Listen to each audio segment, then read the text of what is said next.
لك الحمد رب العزيز الحميد وصلي على خير رسل العبيد توفي خير الشيوخ يزيد وأستاذنا خير من نستفيد وأستاذنا خير من نستفيد توفي رحمة ربي عليه إمام جليل وداع رشيد إلى نهج خير القرون الحسان بإخلاص قلب وعزم شديد بإخلاص قلب وعزم شديد وتبكي العيون لفقدانه كفقدان عضو وشوق البعيد كدمع الصغير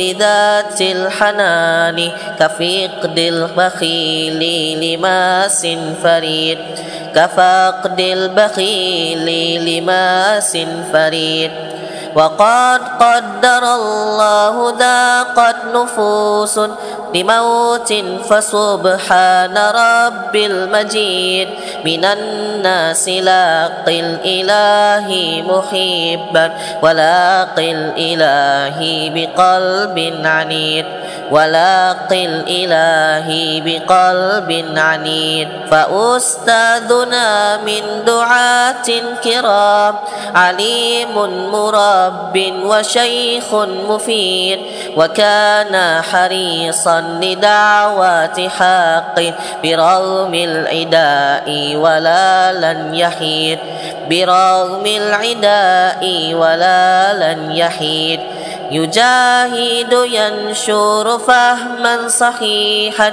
لدين الإله بقلب سعيد ويصبر دوما بتعليمه ولا ضاجر مثل صلب الحديد ولا ضاجر مثل صلب الحديد لتوحيد ربي دعا شيخنا كذا لاتباع النبي يريد وحطم أغلال شرك وكفر وأصحابها بالبيان السديد وأصحابها بالبيان السديد بقول الإله وقول الرسول وقول الصحابي دليلا عميد هو السلفي على جدة بدون الجفا لا الغلو يبيد بدون الجفا لا الغلو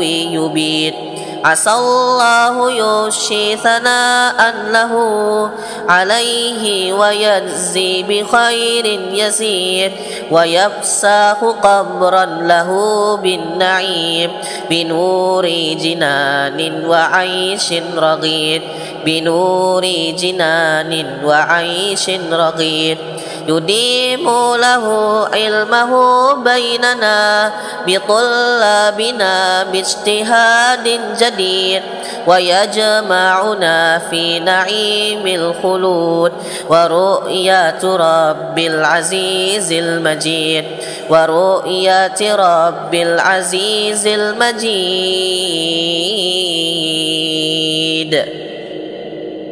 Dan utama ilmu lebih dari semua yang ada di muka bumi ini. Maka kita belajar. Nuntut ilmu itu wajib. Kita kuliah, nggak ada masalah kuliah. Sifat yang umum, apakah itu kedokteran, apakah itu tentang teknik atau yang lainnya. Tapi tetap kita wajib belajar agama, wajib. Ini kan enggak orang. Dia nuntut ilmu, kedokteran, dia belajar segala macam. Nuntut ilmu tidak. Nggak pernah belajar. Sehingga apa? Sampai dia lulus, sampai dia master, sampai dia doktor, nggak tahu tentang agama. Banyak yang begitu?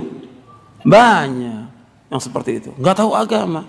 Sampai sudah tua nggak tahu tentang agama, rugi. Agama ini wajib pelajari sejak kita kecil. Kita akan hidup untuk jutaan, dan kita nggak tahu mungkin jutaan tahun. Untuk akhirat kita hidup, bukan untuk dunia. Kata Ali bin Abi Thalib radhiyallahu anhu, sebagaimana diriwayatkan Imam Bukhari, kunu abnal akhirah, hendaklah kalian menjadi orang-orang anak akhirat. Kita disuruh jadi anak akhirat, jangan jadi anak dunia. Anak dunia sibuk dengan dunia, sibuk dengan dagang, usaha, kerja segala macam. Jadi anak akhirat. Fa innal yawma amal. Hari ini amal yang ada tidak ada hisab. Wa ghadan, nanti hari kiamat yang ada hisab tanpa amal. Kalau dunia pasti dikasih apa nggak? Tidak sama Allah. Pasti dikasih. Orang kafir dikasih, masa kita yang ruku dan sujud nggak dikasih rezeki sama Allah? Nggak mungkin. Orang kafir yang maksiat, telanjang dikasih rezeki sama Allah. Apalagi kita yang ruku dan sujud pasti dikasih. Tinggal bagaimana kita menegakkan ibadah kepada Allah dengan sebenar-benarnya. Karena berpegang kepada sunnah ini cobaannya banyak, ujiannya banyak. Seperti orang memegang bara api, makanya harus terus kita pegang. Maka Nabi SAW ketika mengingatkan kepada kita untuk berpegang kepada sunnah, bukan hanya berpegang kepada sunnah, Nabi suruh gigit. Kata Nabi SAW, barang siapa yang hidup sesudah wafatku akan melihat perselisihan yang banyak, banyak perpecahan, banyak perselisihan.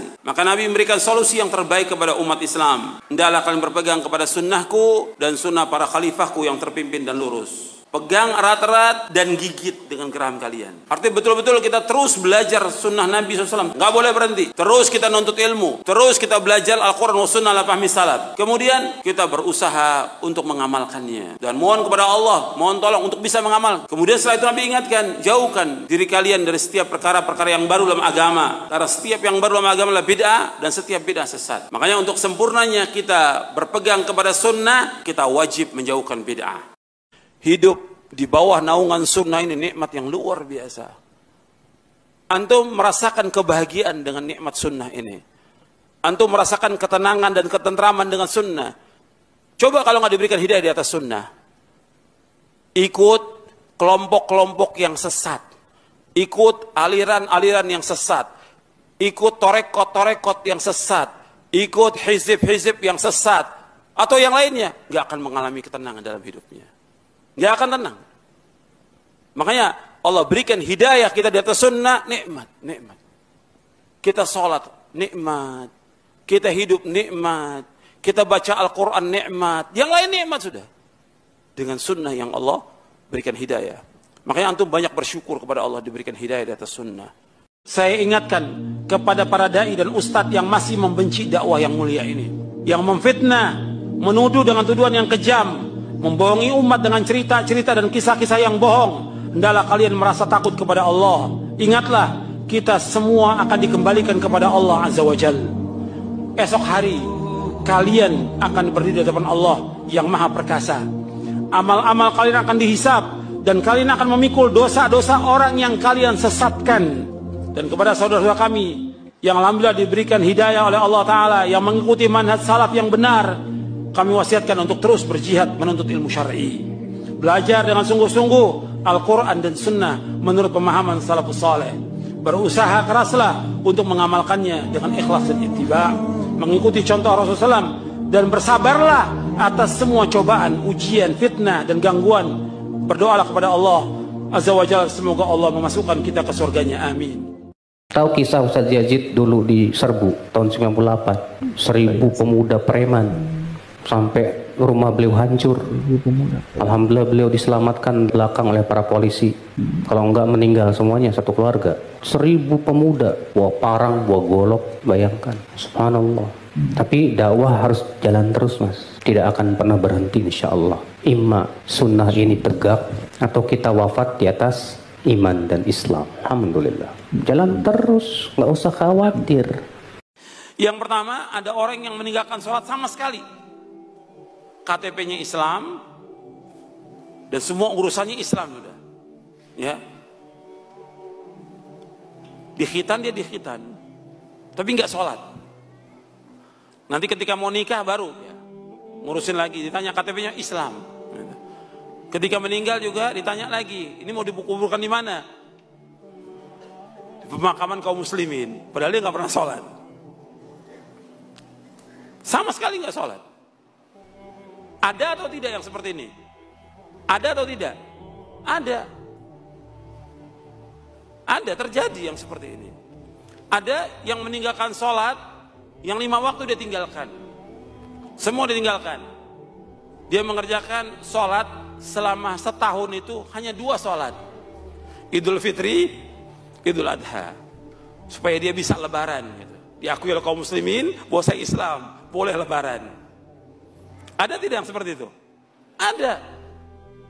Jadi sepanjang tahun sholatnya hanya 2 kali. Idul Fitri, Idul Adha. Ada lagi yang meninggalkan sholat yang 5 waktu.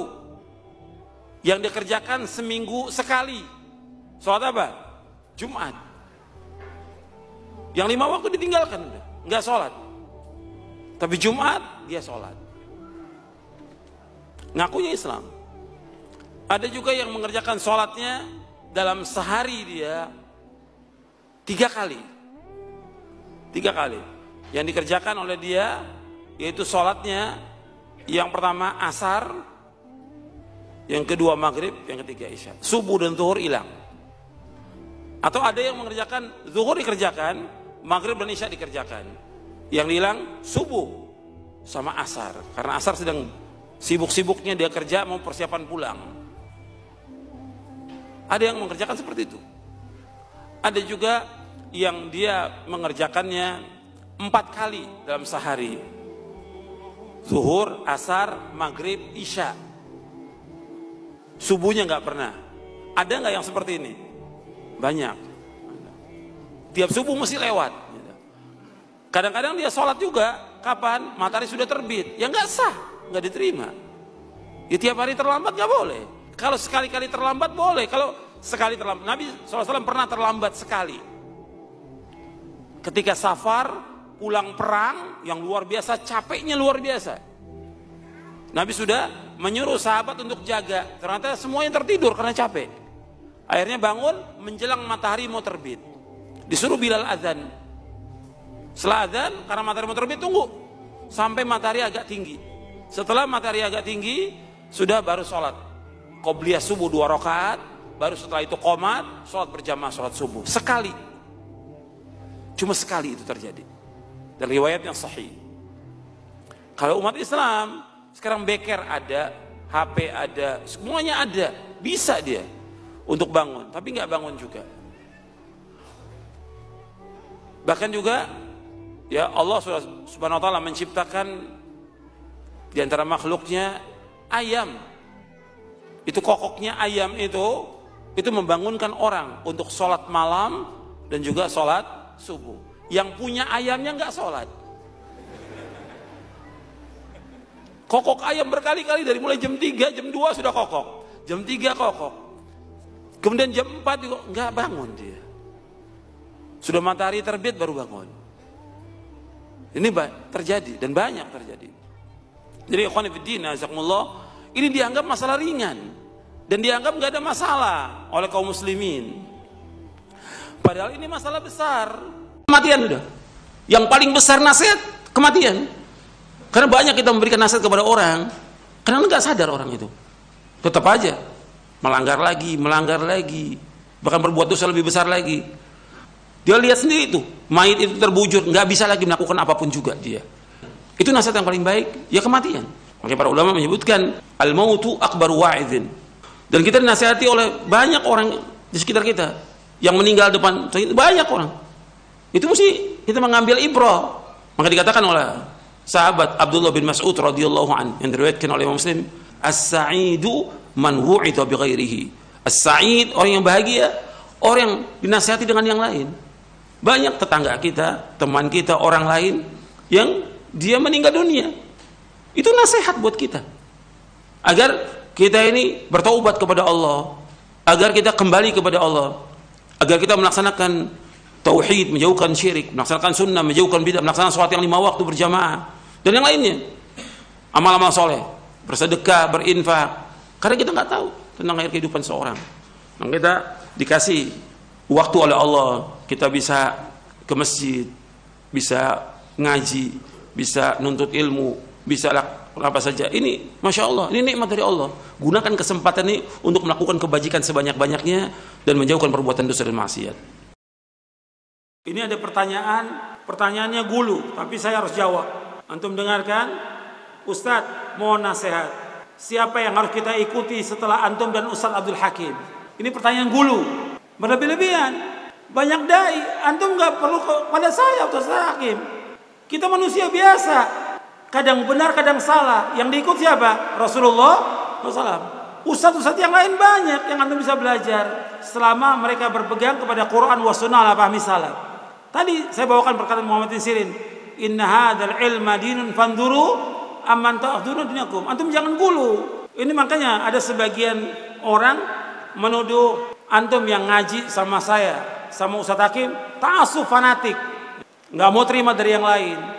Padahal saya nggak pernah mengajarkan demikian, tidak. Yang saya bawakan dalil, Quran, Sunnah, Quran, Sunnah. Itu yang saya bawakan. Yang antum bisa ngaji kepada orang lain, selama yang disampaikan itu juga dalil, Quran, Sunnah. Tapi antum nggak boleh, kalau nggak dari Ustadz Yazid Hakim nggak mau terima, nggak boleh. Antum kembali lagi kepada ahlul bid'ah lagi, kepada hizbi lagi. Terima dari siapa aja, selama itu dalil dari Quran dan Sunnah. Itu perhatikan, gulu ini membinasakan. Antum perhatikan, Nabi bersabda SAW, iyyakum wal guluwa fid din, fa inna ma ahlaka man kana qablakum al guluwu fid din. Jauhkan diri kalian dari gulu dalam agama, karena gulu membinasakan orang-orang sebelum kalian. Antum hati-hati. Alhamdulillah, kalau paham alhamdulillah. Saya takut antum datang dari tempat yang jauh nggak paham, cuma bengang, bengong, nunduk, la ilaha illallah. Rugi antum datang ke sini. Antum harus paham, ya. Kalau antum diincar orang, oh ini Wahabi sesat, nggak ada masalah. Di kampung antum diciriin, nggak ada masalah. Jalan aja, laksanakan ibadah kepada Allah dengan ikhlas. Mereka nggak akan bisa mengganggu kita sama sekali, kecuali dengan izin Allah. Jangankan itu, tukang sihir juga mampu. Wa ma hum bidarrina bihi min ahadin illa bi'idznillah. Hatta tukang sihir sehebat apapun dia nggak akan bisa mengganggu kita kecuali dengan izin Allah. Nggak usah takut. Ini kan sekarang banyak takut, dai-nya takut. Oh jangan, kita jangan bicara soal bid'ah lagi. Udah, simpan aja bid'ahnya. Simpan di mana? Jadi nggak berani lagi mengucapkan kullu bid'atin dhalalah wa kullu, nggak berani lagi udah. Ini banyak nih. Sekarang udah ketakutan. Kenapa antum takut? Antum di atas kebenaran, mereka di atas kebatilan, dan kita pasti akan ditolong oleh Allah. Nas Al-Quran, antum nggak yakin sama Allah? Allah pasti tolong kita, pasti. Nggak usah takut. Kenapa harus takut? Takut dakwanya. Apa yang salah dari dakwah ini? Kita nggak memberontak pada pemerintah, kita nggak demo, nggak apa.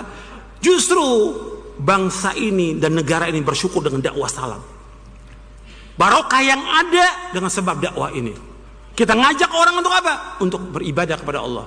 Kita ngajak orang untuk mentauhidkan Allah. Kita ngajak orang untuk sholat 5 waktu. Kita ngajak orang untuk berbakti pada orang tua. Kita melarang orang berbuat syirik, melarang orang berbuat bidah, melarang orang dari berbuat maksiat. Ini syukur negara ini mestinya.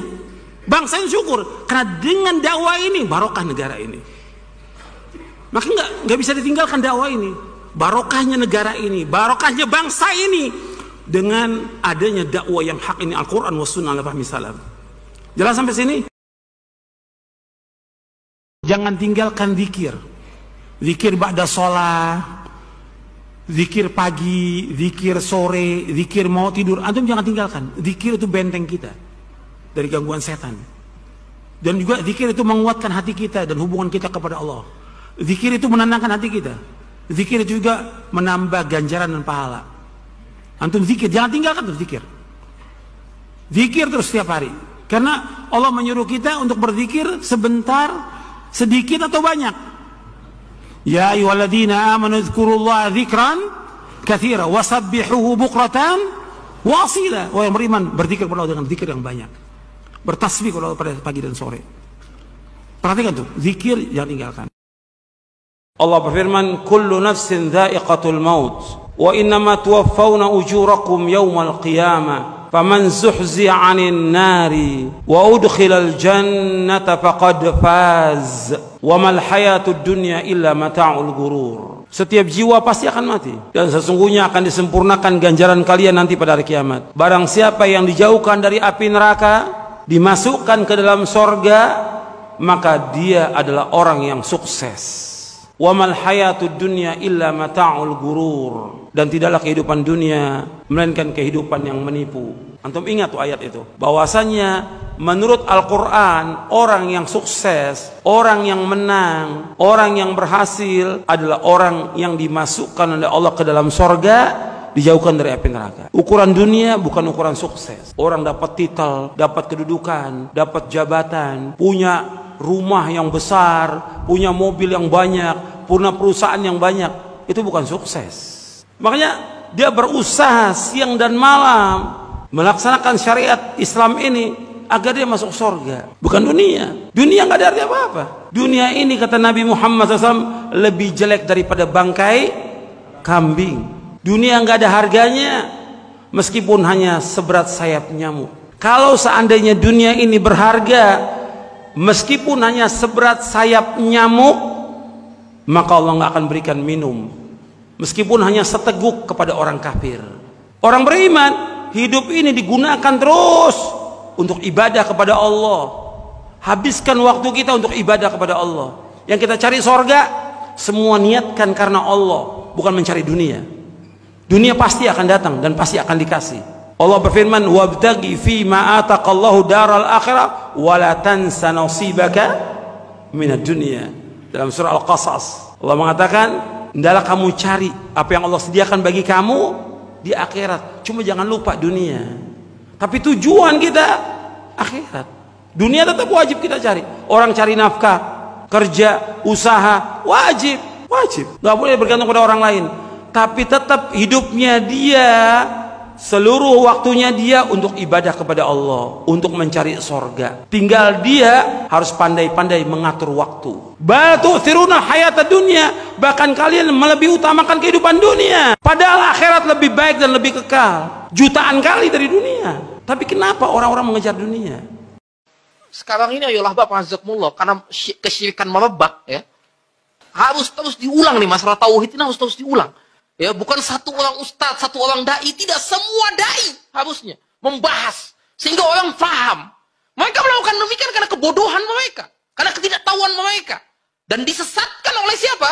Oleh ustadz-ustadz dan kiai-kiai mereka. Para dai ini mendakwahkan dakwah tauhid siang dan malam, kajian-kajian penuh marak dengan tauhid. Ini saya orang paham. Karena yolah Bapak Azzaqullah, ini miris, karena zaman kita ini itu zaman yang membutuhkan tauhid lebih besar porsinya dibandingkan yang lain. Ya, kesyirikan merajalela, kebid'ahan merajalela, kemaksiatan merajalela, tiga ini. Dan tiga ini yang melemahkan tauhid. Makanya ketika para ulama membahas tentang bab yang ketiga itu, babu man haqqaqa tauhida dakhala jannata bighairi hisabin wala azab. Bab siapa orang yang mewujudkan tauhid dalam kehidupannya, maka dia akan masuk surga tanpa hisab dan tanpa azab. Kata para ulama, mewujudkan tauhid dalam kehidupannya harus menjauhi tiga perkara ini. Dia bisa meraih tauhid yang sempurna, harus menjauhi tiga: syirik, bid'ah, maksiat. Kalau kita mendakwahkan tauhid siang dan malam, insya Allah ketiga ini bakal redup. Antum lihat di zaman Nabi SAW, Nabi 13 tahun dakwah tauhid. Jangan sampai kita melaksanakan sebuah amalan, kemudian kita korbankan waktu dan hidup kita untuk melaksanakan amalan tersebut, tapi ternyata apa? Tapi ternyata amalan kita tidak diterima di sisi Allah Subhanahu wa Ta'ala. Makanya Nabi SAW mengatakan dalam hadisnya, ada satu orang yang sholat 60 tahun, tapi tidak diterima satupun sholat dari dia. 60 tahun, dia habiskan waktu dia habiskan tenaga dia, energi dia untuk melakukan sebuah amalan, tapi ternyata amalannya tidak berbanding apa-apa di sisi Allah Subhanahu wa Ta'ala. Tidak ada apa-apanya di sisi Allah Subhanahu wa Ta'ala. Maka penting bagi kita untuk memperhatikan pembatal-pembatal amal kita, agar jangan sampai kita terperosok dan jatuh ke dalamnya, sehingga amal yang kita lakukan batal begitu saja.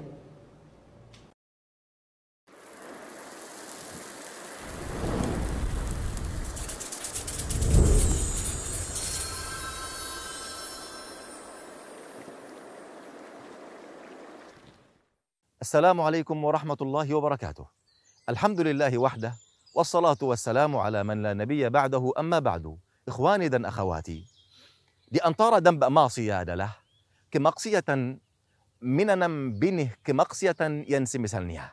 Sebagiannya melahirkan sebagian yang lain, sehingga orang-orang yang selalu melakukan kemaksiatan wal'iyadu billah, dia merasa sulit untuk keluar atau meninggalkannya maksiat tersebut. Oleh kerana itu, sebagian salaf berkata, inna min uqubatis as-sayyi'ah as-sayyi'atu ba'daha. Dari hukuman keburukan adalah mensulnya keburukan setelahnya. Dan wa min jazail hasanah al-hasanatu ba'daha. Dan ganjaran kebaikan adalah mensulnya kebaikan setelahnya. Akhirnya, ketika kamu melakukan satu kebaikan, maka kebaikan yang kedua berkata kepadamu, amalkanlah aku juga. Dan ketika kamu menamalkan yang kedua, maka yang ketiga berkata kepadamu, amalkan aku juga. Dan demikianlah seterusnya ikhwani fillah. Sehingga orang-orang yang melakukan kebaikan atau keburukan sudah menjadi sifat dan kebiasaan bagi diri seorang hamba. Akhirnya ikhwani fillah, seorang yang melakukan kebaikan, senantiasa melakukan kebaikan, ketika dia meninggalkan satu taat satu kali, maka dadanya merasa sisa. Bumi yang luas terasa sempit. Dia ibarat ikan yang terpisah dari air. Jiwanya tidak merasa tenteram kecuali dia kembali melakukan ketaatan yang dia meninggalkan. Kemudian demikianlah pula dengan maksiat. Seorang yang senantiasa melakukan keburukan wal'iyadu billah.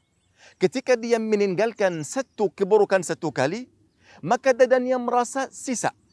Bumi yang luas terasa sempit wal'iyadu billah. Dan dia tidak akan tenteram kecuali dia kembali melakukan keburukan tersebut. Ikhwani fillah dan akhawati fillah. Kemaksiatan melahirkan kemaksiatan yang lain yang semisalnya.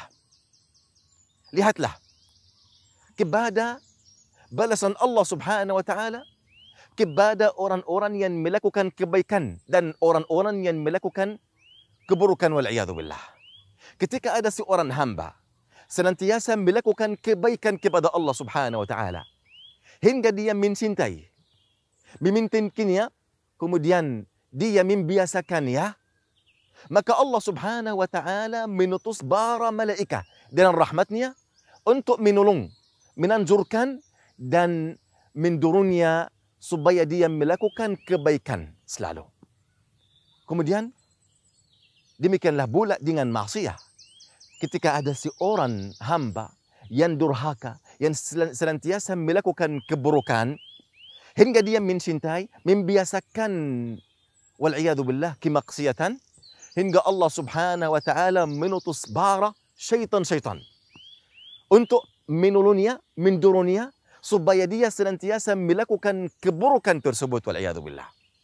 Pada kondisi yang pertama, Allah Subhanahu wa taala menguatkan tentara kebaikan dengan bantuan malaikat sehingga mereka menjadi bara menolongnya untuk melakukan ketaatan yang terbaik. Pada kondisi yang kedua, Allah Subhanahu wa taala menguatkan tentara keburukan dengan bantuan syaitan sehingga mereka menjadi bara menolongnya untuk melakukan kemaksiatan wal'iyadu billah. Semoga Allah Subhanahu wa taala melindungi kita semua dari semua keburukan. Semoga Allah Subhanahu wa taala menjadikan kita semua orang yang bertakwa, yang senantiasa melakukan kebaikan dan mencegah dirinya dari keburukan. Amin ya rabbal alamin. Aqulu qawli hadha wa astaghfirullah li wa lakum. Assalamualaikum warahmatullahi wabarakatuh.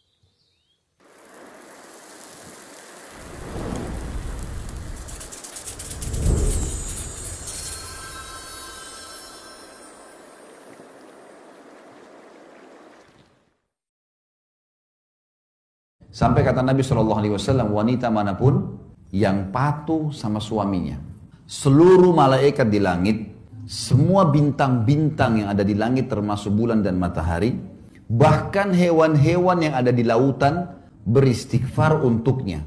Ini hadis yang mulia. Ibu-ibu garis bawah itu. Semua istri yang taat sama suaminya bilang A ya A, B ya B, semua diikutin sama dia. Karena Allah, semua malaikat di langit, semua bintang-bintang termasuk bulan dan matahari, semua hewan-hewan termasuk ikan-ikan yang ada di lautan beristighfar untuknya. Dan wanita manapun yang keluar rumah tanpa izin suaminya, maka malaikat akan melaknatnya sampai dia kembali. Laknat ini diangkat berkah hidupnya. Siapapun wanita yang memalihkan wajah dari suaminya karena kesombongan, maka juga akan membuat Allah yang di langit murka padanya sampai dia buat suaminya ridho. Dikatakan pada hari kiamat nanti, dengan membawa laksana gunung-gunung Tihama dari pahala yang berwarna putih. Nanti akan datang hari kiamat umatku ahli ibadah, pahalanya bergunung-gunung, ya dia sholat, ya dia puasa, ya dia haji, ya dia sedekah, segala macam. Seperti gunung-gunung Tihama. Tihama ini gunung-gunung yang sangat tinggi, besar gitu ya. Kemudian Allah Azza wa Jal menjadikannya seperti debu yang berterbangan di depan mata dia hari kiamat. Tidak ada manfaatnya buat dia. Lalu ada yang bertanya, wahai Rasulullah, jelaskan sifat mereka kepada kami. Siapa orang-orang ini? Bawa pahala bergunung-gunung hari kiamat, tapi akhirnya Allah hancurkan depan mata mereka, dibuat seperti debu yang berterbangan. Artinya tidak akan ditimbang, timbangan amal, tidak ada manfaatnya bagi mereka. Beritahukan kepada kami, ya, siapa mereka, agar kami tidak menjadi bagian dari mereka, sementara kami tidak tahu. Maka Nabi SAW menjawab, ketahuilah mereka adalah saudara kalian, satu bangsa dengan kalian, artinya sama kaum muslimin, dan bangun malam sebagaimana kalian bangun malam. Mereka juga sholat malam. Tapi jika mereka menyendiri dengan larangan-larangan Allah, mereka melanggarnya. Ternyata orang-orang ini adalah orang yang sholat iya, puasa iya, segala macam, tapi pada saat dia lagi sendiri, tidak ada orang lihat, dia maksiat kepada Allah. Maksiatnya ini cukup menghancurkan semua amal solehnya tadi. Nah, dan ini kepekaan teman-teman. Artinya kita harus peka menjaga hubungan dengan Allah SWT ini sendiri atau rame-rame. Kalau lagi sendiri itu, disitulah diuji keimanan antum. Datangnya kesempatan berzina, datangnya kesempatan berbohong, datangnya kesempatan. Kalau sendiri pun, ya tidak ada orang-orang, itu justru di situ puncaknya ujian. Karena kalau antum lolos di situ, nanti di depan orang antum akan lebih peka. Kalau sendiri aja kita tidak maksiat, maka pasti di depan orang juga tidak akan kita lakukan. Berdasarkan hadis yang dikeluarkan oleh Imam Muslim, hadis dari Thauban, kata Nabi SAW, "Alaika bikathratis sujudi lillah." Ya, hendaknya engkau memperbanyak sujud kepada Allah. Perbanyak sujud maknanya memperbanyak salat sunnah. Ya, nggak mungkin ke sujud terus ini salat apa nih? Wajib nggak mungkin kan? Wajib jelas dari subuh sampai isya, atau tambah lagi salat Jumat. Memperbanyak sujud maknanya memperbanyak salat sunnah. Hendaknya engkau memperbanyak salat sunnah kepada Allah, karena tidaklah engkau memperbanyak salat sunnah karena Allah, melainkan Allah akan meninggikan derajatmu dan akan menghapuskan dosa-dosamu. Nah, ini ada kalimat, Allah akan angkat derajatmu dan menghapuskan dosa-dosamu. Bagaimana hukum sholat di masjid yang ada kuburan di dalamnya dan tidak ada batasi dengan pagar? Hukum sholat dalam masjid. Kalau dimaksudkan dalam masjid adalah dalam masjid di sini, dalam masjid ya. Tapi di sana para ulama mengatakan kalau seandainya seseorang sholat di kuburan, di dalam masjid yang ada kuburan, yang dia maksudkan adalah kuburannya, maka dia berdosa dan sholatnya tidak sah. Tapi kalau seandainya seseorang misalnya dia sholat di masjid yang di dalamnya ada kuburan, dia tahu di situ ada kuburan, tapi dia tidak maksudkan kuburannya, maka dia sholatnya sah dan dia berdosa. Dia berdosa. Tapi kalau seandainya dia tidak tahu di dalam masjid itu ada kuburan, selesai dia sholat, kok ada kuburan? Ya, apakah dia berdosa? Dia tidak berdosa karena dia tidak tahu. Apakah dia perlu mengulangi sholatnya? Dia tidak perlu mengulangi sholatnya. Ini satu hal.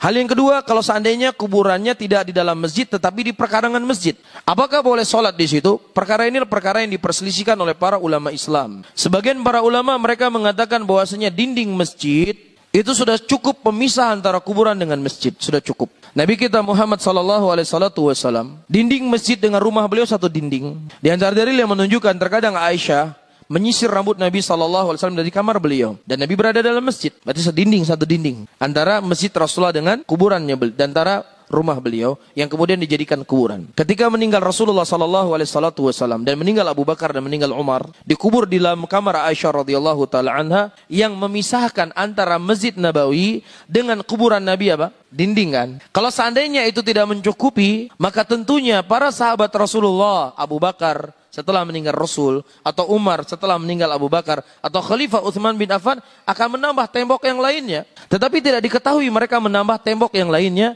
untuk memisahkan kuburan Nabi dengan dinding dengan Masjid Nabawi. Oleh karena itu sebagian para ulama diantaranya Syekhul Islam Ibnu Taimiyah rahimahullah, beliau berpendapat bahwasanya dinding masjid itu sudah mencukupi memisahkan antara kuburan dengan masjid. Walaupun sebagian ulama yang lainnya mensyaratkan harus ada dinding yang lainnya dan mensyaratkan ada jalan. Tetapi wallahu alam bisawab, ya pendapat ini yang wallahu alam bisawab yang saya yakini. Ya dinding masjid sudah mencukupi sebagaimana masjidnya atau makamnya Nabi SAW pada waktu itu tidak ditambah apa? Dinding yang lainnya.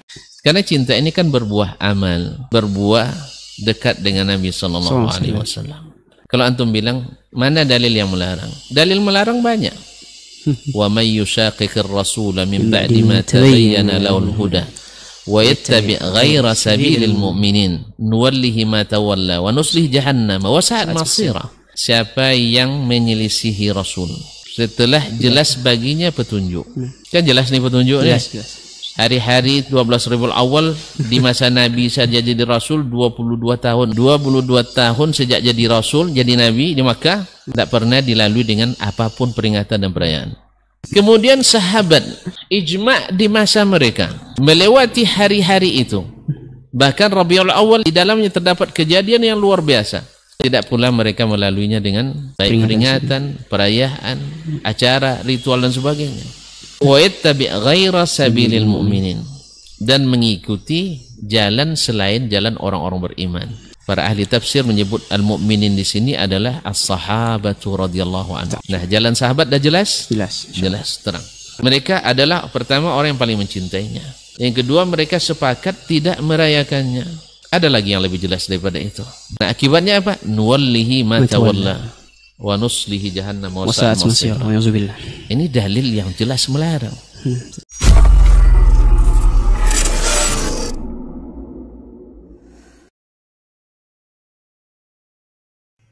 Bagaimana cara berpuasa di bulan Muharram? Maka para ulama khilaf, secara umum ada dua pendapat. Apakah boleh berpuasa di bulan Muharram keseluruhan dari tanggal 1 sampai tanggal 30?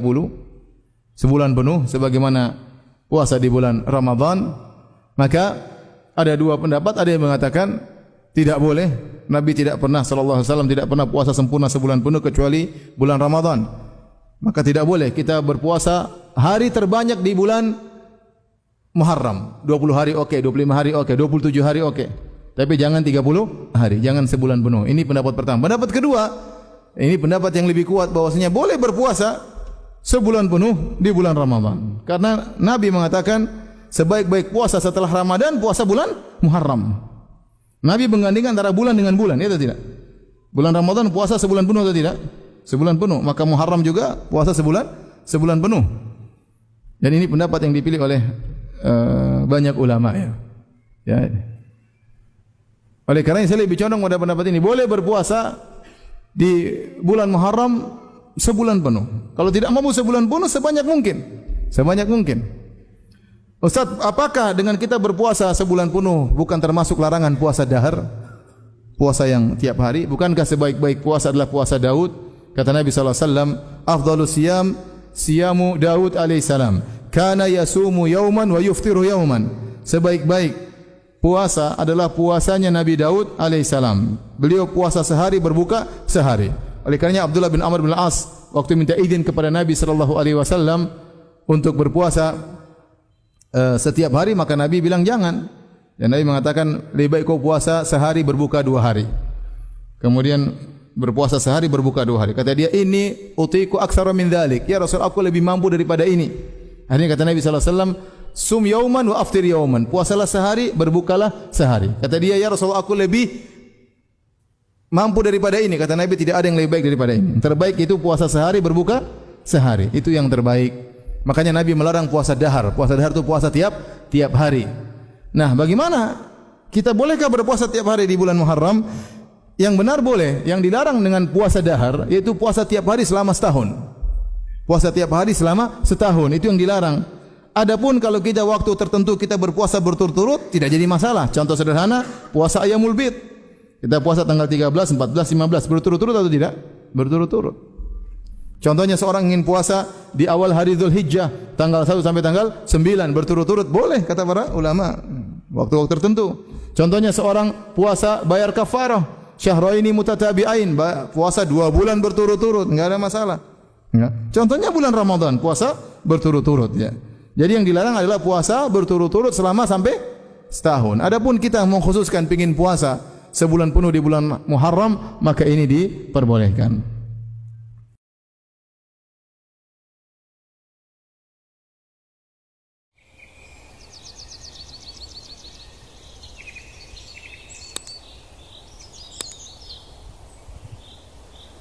Jangankan berbuat zalim kepada manusia, bahkan berbuat zalim kepada hewan juga bermasalah. Rasulullah SAW mengatakan, "Udzibat imra'atun fi hirratin sajanatha hatta matat." Seorang wanita diadab oleh Allah gara-gara seekor kucing yang dia kekang sampai mati kucing tersebut. Fadakhalat fiha an-nar. Ya. Akhirnya wanita tersebut masuk neraka. Lahi at'amatha, dia tidak kasih makan kepada kucing tersebut. Wala saqatha, dia tidak kasih minum kepada kucing tersebut. Ketika idhabasatha, tatkala dia mengekangnya. Wala hiya tarakatha ta'kulu min khashashil ardi, dan dia tidak lepas juga kucing tersebut untuk cari makan sendiri, makan serangga-serangga atau apa di atas muka bumi ini. Dikekang sampai mati, diazab oleh Allah Subhanahu wa taala. Dari sini kita yakin bahwasanya kezaliman adalah pembawa petaka. Makanya Nabi sallallahu alaihi wasallam berkata, "Ittaqudz zulma", waspada kalian dari perbuatan zalim. Fa inna dzulma dzulumatun yaumal qiyamah. Sungguhnya kezaliman adalah kegelapan yang bertubi-tubi pada hari kiamat kelak. Jangan sampai kita berbuat kezaliman. Zaliman apapun, kita akan sengsara di akhirat kelak. Kita akan sengsara dalam hari persidangan di hadapan Allah Subhanahu wa taala. Jangan pernah meremehkan kezaliman.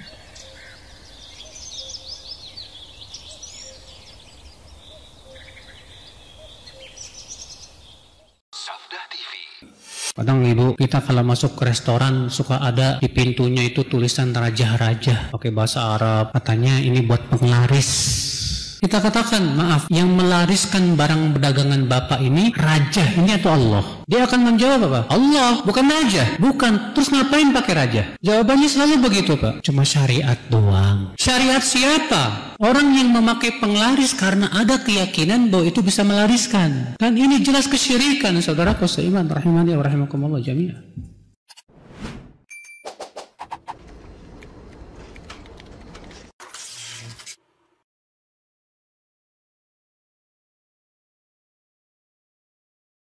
Sesuatu yang haram, walaupun tidak ada manusia melihat, jangan lakukan. Gak ada manusia yang tahu, jangan lakukan. Mulai dari perkara haram yang bisa membuat kita kufur dari Islam. Yang ada 10 pembatal keislaman tuh ya. Di antaranya misalnya menganggap ada hukum yang lebih baik daripada hukum Islam, bisa kufur. Menganggap ada kewajiban agama yang tidak wajib, bisa kufur. Ingat itu. Menghina satu orang sahabat, bisa kufur. Meninggalkan kewajiban agama karena meyakini tidak wajib, bisa kufur. Jadi kalau ada orang mengatakan, misalnya seorang wanita mengatakan jilbab nggak wajib, ini ucapan kufur ini. Tetapi tidak boleh kita mengkafirkan dia langsung. Ingat, bedakan itu ya. Bedakan dengan ucapan kekufuran dengan menvonis orang, itu beda. Kita lihat ada seorang laki-laki nggak pernah sholat, Pak. Kita bilang ini perbuatan kufur. Tapi untuk mengatakan dia kafir, kita harus iqamatul hujjah. Harus panggil dia, tanya sama dia, kamu kenapa nggak sholat? Kalau dia bilang, oh iya Pak Ustadz, saya pengen tapi saya malas, dia masih muslim. Tapi dia terjatuh kepada dosa besar. Tapi kalau dia bilang, ngapain sholat Ustaz? Sholat nggak wajib dalam agama. Yang penting kita beriman, nggak perlu sholat. Kufur dia. Bisa kita vonis dia kufur. Sama kayak wanita. Seorang wanita nggak pakai jilbab. Kita tanya, kapan mau pakai jilbab? Kenapa nggak pakai jilbab?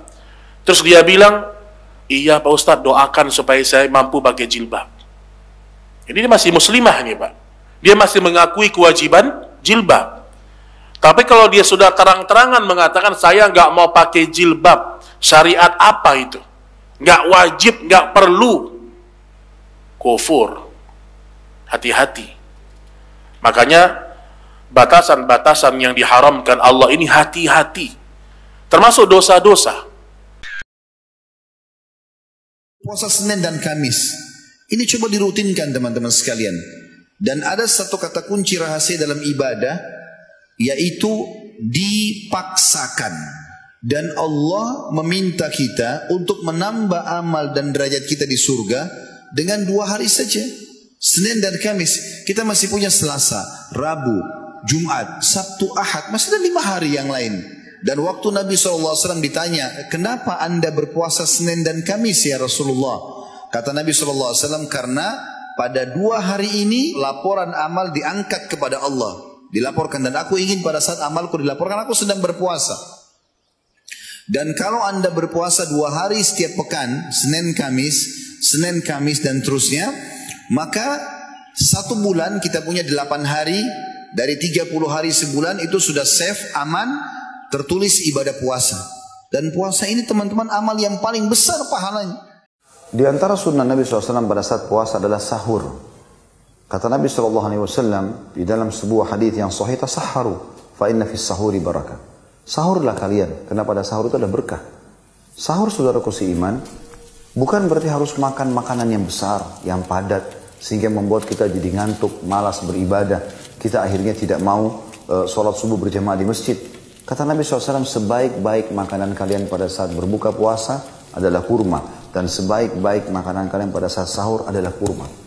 Kita berbuka puasa dengan makanan sederhana, kurma. Kemudian juga sahur dengan makanan yang sederhana. Walaupun boleh kita mengkonsumsi makanan yang padat, tetapi kita minimal menjalankan sunnah Nabi SAW di sini. Bagaimana kita mengambil berkahnya. Berkah artinya akan cukup untuk kehidupan kita. Dan kata Nabi SAW, tolonglah puasa kalian dengan makan sahur. Dipaparkan kepada Allah Azza wa Jalla pada setiap hari Senin dan Kamis. Jadi puasa Senin Kamis ini, sebagaimana dalam hadis Usama bin Zaid radhiyallahu taala anhuma, dia mengatakan, Inna Nabi Allah sallallahu alaihi wasallam kana yasumu yaumal itsnin wal khamis. Nabi SAW biasa berpuasa hari Senin dan Kamis. Beliau ditanya, kenapa beliau kok suka puasa di hari Senin dan Kamis? Kata beliau SAW, Inna a'malal ibadi tu'radu yawmal itsnin wal khamis. Beliau mengatakan, sesungguhnya amalan hamba itu dipaparkan kepada Allah Azza wa Jalla pada setiap hari Senin dan Kamis. Jadi amalan kita itu diangkat menuju ke langit. Ada yang harian. Yang harian itu adalah waktu subuh dan waktu asar. Ada yang pekanan, Senin Kemis. Ada yang tahunan pada bulan Sya'ban sebelum masuk Ramadan. Ada yang seumur hidup tatkala hamba meninggal dunia, amalannya, catatannya diangkat, itu yang seumur hidup. Jadi hari Senin dan Kemis, beliau alaihissalam, kenapa beliau puasa Senin Kemis? Karena beliau ingin ketika amalan itu diangkat, beliau dalam kondisi berpuasa. Ada pahala puasa dalam catatan itu gitu.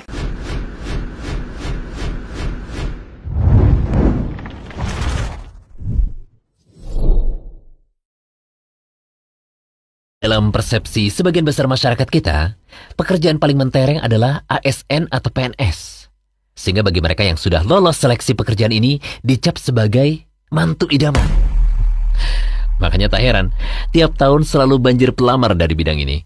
Padahal kalau kita tilik secara mendalam, PNS bukanlah lapangan kerja, melainkan ketersediaan sumber daya manusia dalam mengemban tugas negara. Mereka punya tanggung jawab yang besar sebagai pelayan masyarakat.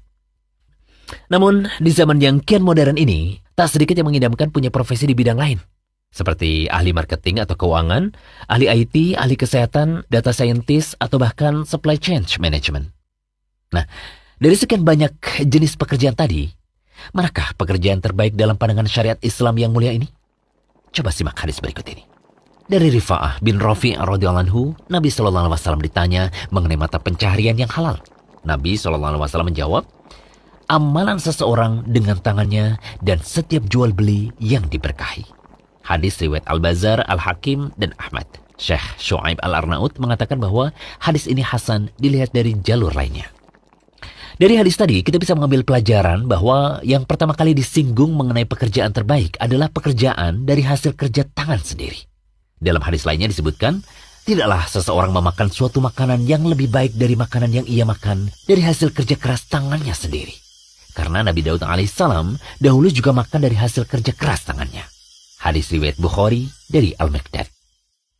Contoh pekerjaan dengan tangan adalah bercocok tanam, kerajinan, mengolah kayu, pandai besi, dan menulis. Lalu mata pencaharian yang disebutkan kedua yang terbaik adalah jual beli yang mabrur. Bahkan Imam Al-Mawardi rahimahullah, salah seorang ulama besar madhab Syafi'i, berpendapat bahwa pekerjaan yang paling diberkahi adalah bercocok tanam. Karena tawakalnya yang lebih tinggi dan kemanfaatannya untuk orang banyak. Termasuk pula manfaat untuk binatang dan juga burung. Namun Syekh Abdullah bin Abdurrahman Al-Bassam, penulis Tawdihul Ahkam, mengatakan bahwa pekerjaan terbaik adalah disesuaikan pada keadaan setiap orang. Yang terpenting adalah setiap pekerjaan haruslah berisi kebaikan. Tidak ada penipuan, serta menjalani kewajiban yang mesti diperhatikan ketika bekerja. Nah, oleh karena itu, hendaknya kita selektif dalam mencari pekerjaan dengan menjauhi profesi yang menjerumuskan kita dalam kekufuran atau meninggalkan sebaik-baik aturan, yaitu hukum Allah. Kedzaliman atau membela orang bersalah, tidak menjaga amanah atau tidak berintegritas, dan bentuk kemaksiatan lainnya. Ingatlah bahwa yang sedikit tetapi halal dan berkah itu jauh lebih baik daripada yang haram meski berlimpah. Semoga yang masih berjuang mendapatkan pekerjaan dipermudah oleh Allah mendapatkan pekerjaan yang layak dan rezeki yang berkah. Amin. Apakah semua dosa akan diampuni termasuk dosa besar seperti berzina? Dosa apa yang tidak diampuni? Kalau Anda yang bertanya ini masih hidup, semua dosa diampuni, apapun. Innallaha yaghfiru dzunuba jami'a, dalam surah Az-Zumar. Allah mengampuni semua dosa. Durhaka sama orang tua, jahat sama apapun, selama masih hidup. Taubat nasuha. Sekarang ini taubat nasuha. Cuma dosa ada dua macam. Ada dosa yang berhubungan dengan hak Allah saja, seperti kasus misalnya tidak sholat, ya, tidak puasa, itu haknya Allah. Kalau teman-teman taubat nasuha kepada Allah, Allah Maha Pengampun. Allah bisa maafkan sebanyak apapun dosa kita. Tapi kalau berhubungan dengan hak manusia, kayak ghibah, gunjing, fitnah, mencuri, memukul, ya, menjatuhkan martabatnya lah, apalah segala macam, ini hubungan sama manusia. Maka ini syaratnya harus taubat kepada Allah karena Allah larang, dan harus mengembalikan haknya orang itu. Memperbaiki namanya kah, mengembalikan barang yang pernah dicuri kah, itu harus. Allah Subhanahu wa ta'ala. Di antara teman-teman, ada nggak di antara bapak ibu yang pernah berdoa kepada Allah, ya Allah jadikanlah saya seorang muslim? Loh, saya kan sudah muslim Pak Ustaz. Kenapa harus berdoa seperti itu? Karena muslim itu bertingkat. Sehingga ketika kita minta kepada Allah, ya Allah jadikanlah aku seorang muslim, maksudnya adalah muslim yang lebih berkualitas. Ibrahim minta seperti itu. Waj'alna muslimaini laka. Jadikanlah kami berdua sebagai hambamu yang muslim. Muslim yang kafah, muslim yang lebih sempurna, yang mungkin doa itu tidak pernah kita baca sampai sekarang. Padahal Allah perintahkan kepada kita, wala tamutunna illa wa antum muslimun. Janganlah kalian mati kecuali dalam kondisi muslim. Sehingga minimal kalau mau istiqomah paling rendah istiqomah jadi muslim sampai mati. Sebab itu wasiat Allah Subhanahu wa taala. Dan itu syarat untuk bisa dapat surga. Kita dukung seperti ini dengan meminta kepada Allah. Allahumma amitni muslima. Ya Allah matikanlah aku sebagai seorang muslim. Karena tidak ada satupun manusia yang bisa menjamin apakah nanti di ujung hayatnya dia dalam kondisi muslim ataukah waliyadzubillah dia tinggalkan agamanya. Kita nggak pernah tahu nasib anak-anak kita sesudah kita, nggak pernah tahu. Kadang bapak ibu berencana untuk bagaimana anak saya nanti, makanannya jangan sampai kurang. Ada sebagian orang bahkan pernah ngomong ke saya berencana masing-masing anak saya tinggalin masing-masingnya satu pom bensin. Masing-masing pom bensin. Saya bilang apa manfaatnya? Rizki anak Anda telah dijamin oleh Allah Subhanahu wa taala. Kalau kita menjaga diri kita karena Allah Subhanahu wa taala, pasti Allah menjaga anak-anak kita. Tidak mungkin tidak. Umar bin Abdul Aziz rahimahullah ketika hendak meninggal dunia, beliau tidak meninggalkan apapun untuk anak-anaknya. Beliau mengatakan kepada anak-anaknya, aku telah menjaga diriku karena Allah Subhanahu wa taala, dengan mendidik kalian karena Allah Subhanahu wa taala di jalan agama Allah Subhanahu wa taala. Jika kalian baik, maka Allah akan membantu kalian, akan memudahkan perjalanan hidup kalian di dunia dan di akhirat. Jika kalian buruk, tidak beriman kepada Allah, saya tidak akan membantu kalian di dalam keburukan kalian dengan meninggalkan harta yang membuat kalian semakin buruk dengan harta tersebut. Ini yang disampaikan oleh Umar bin Abdul Aziz rahimahullah kepada anak-anaknya. Padahal beliau seorang khalifah, namun beliau tidak meninggalkan apapun untuk anak-anak mereka.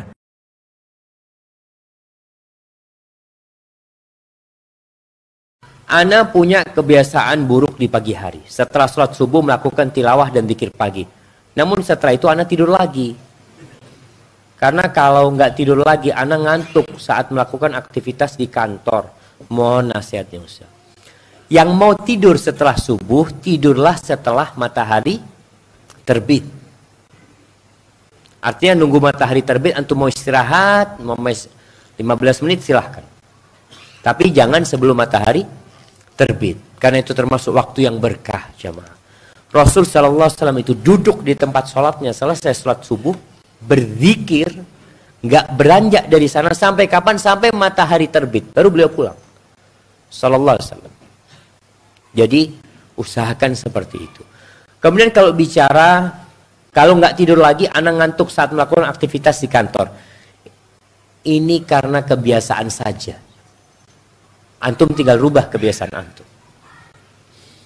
Ada seorang anak SMP di pesantren. Dia itu jam 3 sudah bangun sholat.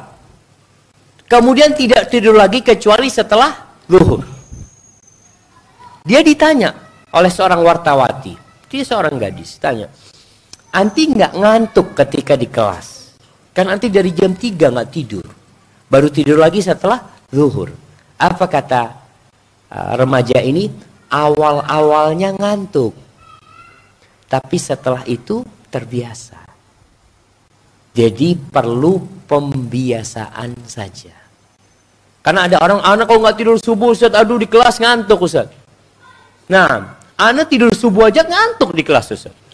Apalagi nggak tidur subuh. Ada yang seperti itu falsafatnya. Enggak benar, semua butuh pembiasaan. Ilmu itu imamnya amalan dan pemimpinnya. Amalan ikut kepada ilmu, bermakmum di belakangnya. Iya. Maka setiap amalan yang tidak berdiri di belakang ilmu, maka amalan ini tidak bermanfaat bagi pemiliknya, bahkan berbahaya. Bahkan berbahaya.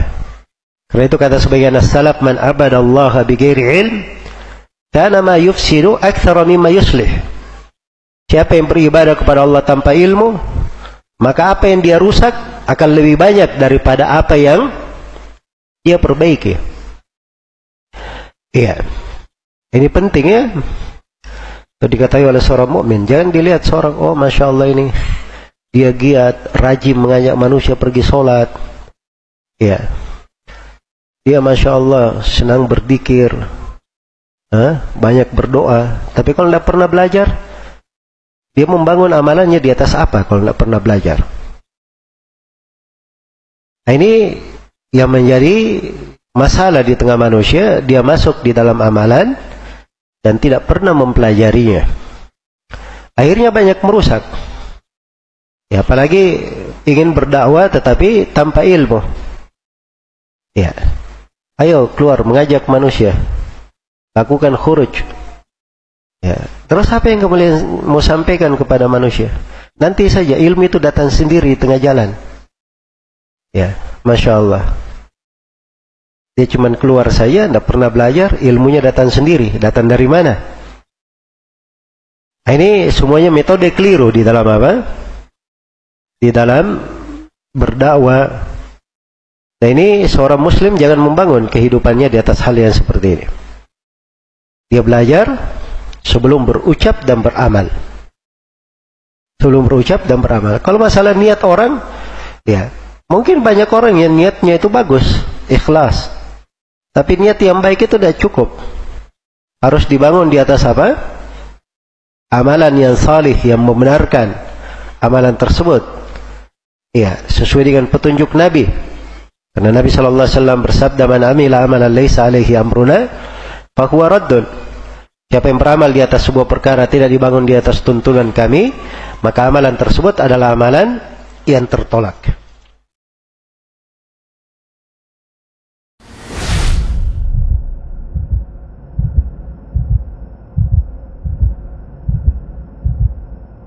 Hati-hatilah, hidup sebentar. Mati itu pasti. Amal sedikit dan dosa kita banyak.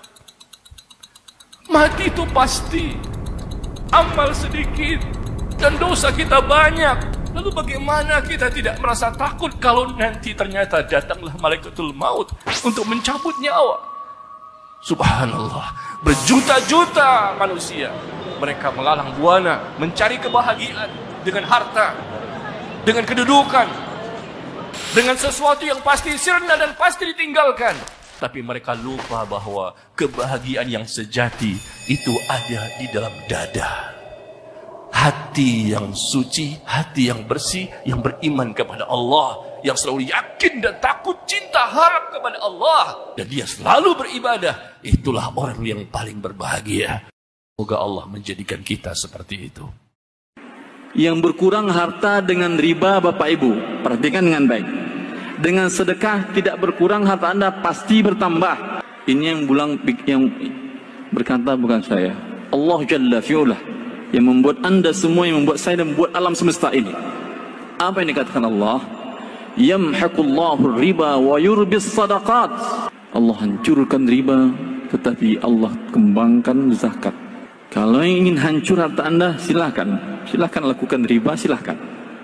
Yamhaqullahu riba, Allah hancurkan riba. Anda ingin kaya dengan riba, memulai usaha dengan modal riba, menambah modal usaha dengan riba. Siapa kita? Betul pengen kaya atau pengen hancur? Kalau pengen kaya bukan segitu jalannya. Allah sudah tunjukkan jalannya. Di antaranya kalau ingin menambahkan wa yurbis sadaqat, Allah tumbuh kembangkan sedekah, harta yang dengan dizakatkan, dengan disedekahkan. Dan kewajiban dalam ini ada zakat. Jangan lalai Anda ini.